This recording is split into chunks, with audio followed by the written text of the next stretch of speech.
Aujourd'hui, je vais te partager les choses bizarres, les choses vraiment étranges ou qui parfois n'ont apparemment aucun sens dans la langue espagnole. Et c'est le fruit des années d'apprentissage de l'espagnol que j'ai eu.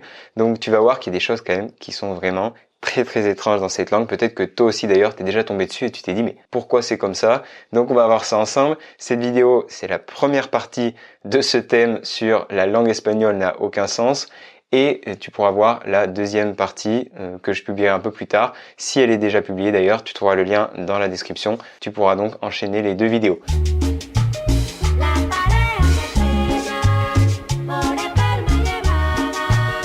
Donc dans cette première partie, on va voir plein de choses de la langue espagnole qui sont vraiment très bizarres ou en tout cas différentes du français ou en tout cas qui n'ont pas la même logique. Le but c'est pas de dire que la langue espagnole est mauvaise bien sûr, c'est de pointer du doigt un petit peu les éléments de contradiction ou les éléments qui sont, comme j'ai dit, vraiment étranges. Vamos a ver todas las cosas extrañas del idioma español. Commençons par un mot, la palabra mañana. Mañana, ça veut dire le matin en espagnol et c'est un mot qui m'a toujours laissé circonspect pour plusieurs raisons. Déjà, c'est parce que mañana, la mañana, ça veut dire le matin, mais si on dit mañana sans article, ça peut vouloir dire aussi demain. Lo haré mañana. Lo haré mañana, ça veut dire je le ferai demain. Donc on a envie de dire pourquoi quand on dit mañana, ça veut dire demain, et ça veut dire aussi le matin. Déjà, c'est un petit peu bizarre. La deuxième chose, c'est que du coup, comment on dit demain matin, par exemple? Comment on dit les deux? Est-ce votre dernier mot? C'est mon dernier mot. Et dans ces cas-là, on dit mañana por la mañana. Mañana por la mañana. Donc, une expression à connaître d'ailleurs, au passage. Lo haré mañana por la mañana. Je le ferai demain matin.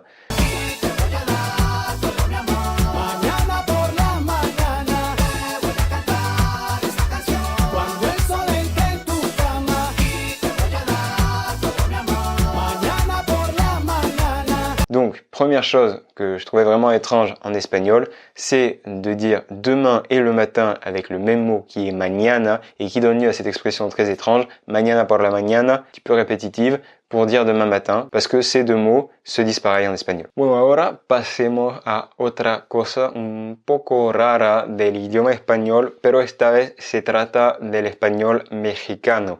Cette fois-ci, on va voir un autre truc bizarre, un petit peu étrange, mais cette fois-ci de l'espagnol mexicain, c'est l'expression ahorita. Donc ahorita, ça s'utilise notamment au Mexique, mais pas que, hein, ça peut s'utiliser dans d'autres endroits en Amérique latine, mais beaucoup au Mexique.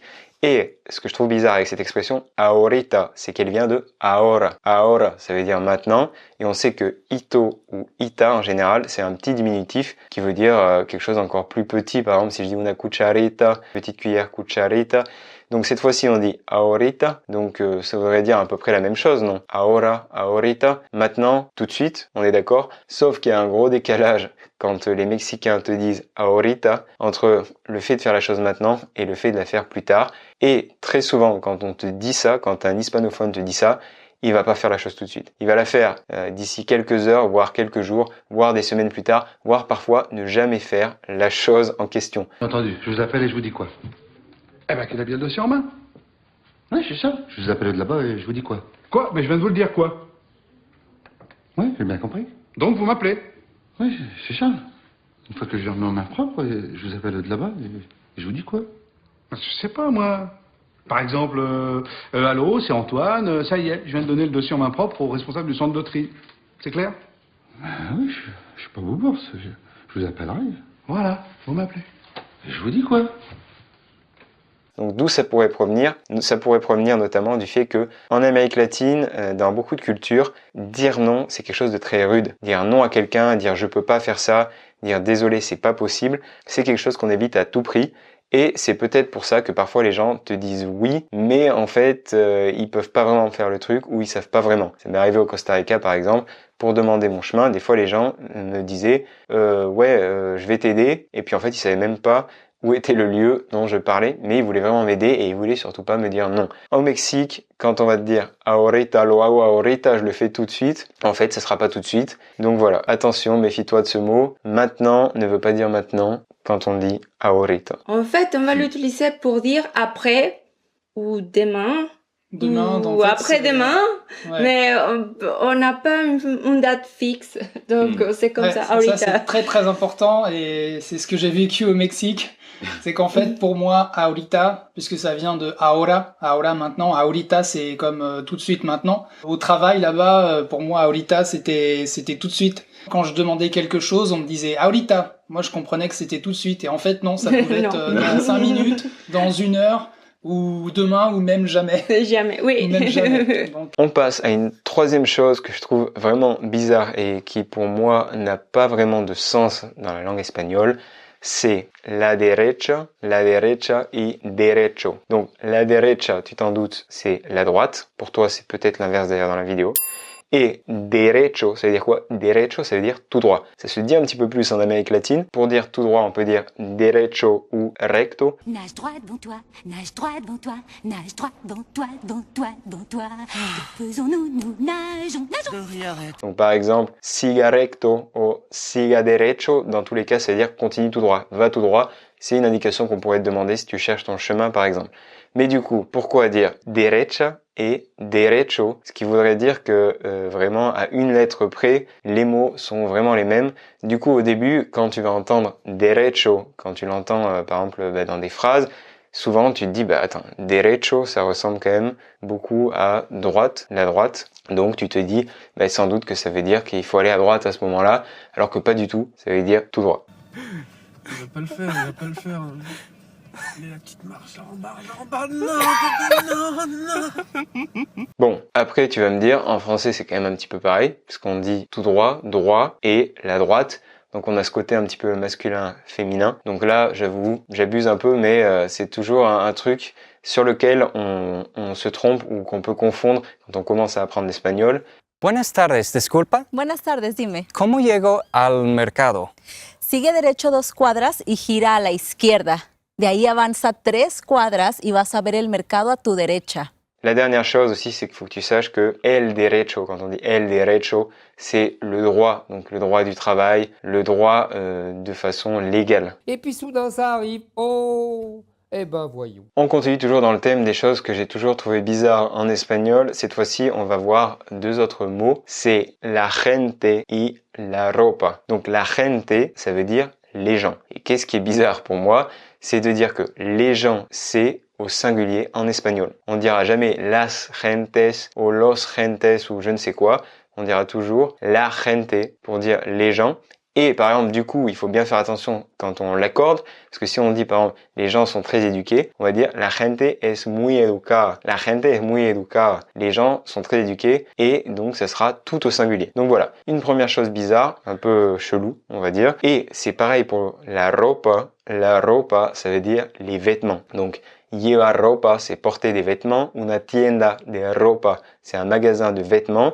En français, c'est toujours au pluriel, puisqu'on dit les vêtements. Hein. La ropa de cama, c'est par exemple le linge de maison. Donc à chaque fois, ropa est toujours singulier. Jamais tu vas voir ropas ou gentes. C'était la chose que je trouvais un petit peu bizarre dans ce cas-là. ¿Qué ropa llevas? ¿Qué ropa llevas? ¿Qué ropa? ¿Qué ropa? ¿Qué ropa llevas? Et on va terminer notre série de choses bizarres dans la langue espagnole avec un faux ami qui m'a posé beaucoup de problèmes, qui a mené à des situations un petit peu gênantes, un petit peu embarrassantes, c'est le cas de le dire, tu vas voir. C'est justement dire estar embarazado. Estar embarazado, en fait, ça ne veut pas dire être gêné, être embarrassé. Embarazado, en fait, ça veut dire être enceinte, exactement, en espagnol.